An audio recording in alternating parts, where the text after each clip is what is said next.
Okay, let's unpack this. Today we're taking a deep dive into, well, the challenging reality of free expression and related rights in Iran. Hmm.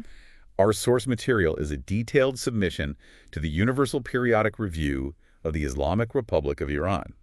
It's by Article 19 in Access Olay. Now, prepared back in November 2019 for the working group's 34th session. Right.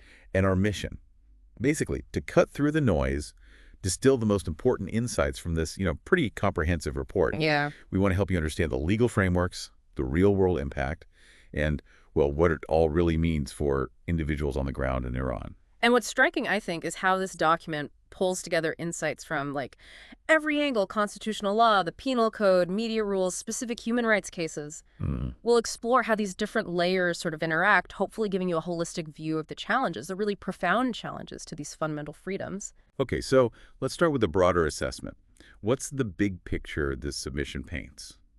About the human rights situation generally and Iran's engagement with the international community. Well, the most startling takeaway, I'd say, from this report is how Iran hasn't just ignored international calls for reform since 2014, but seems to have actively reversed course. Reversed. Yeah. Despite getting Universal Periodic Review recommendations back then, there's been significant regression, particularly concerning freedom of expression. How so? The legal framework, well, instead of protecting rights, it's systematically abused. It's used to target dissenting voices, human rights defenders, journalists, lawyers, even peaceful protesters. Mm-hmm. And they've faced increasingly harsh repression. Wow. That paints a stark picture internally.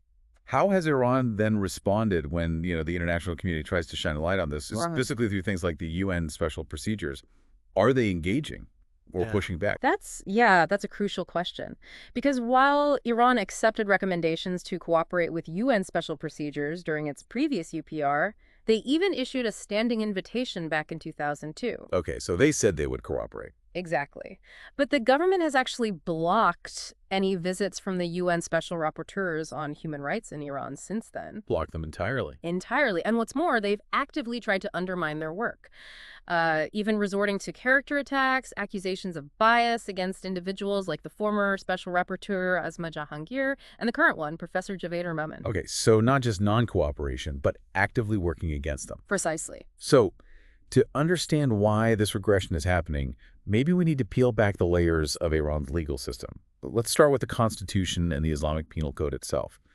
How do these documents, which are supposed to define rights, actually end up restricting them?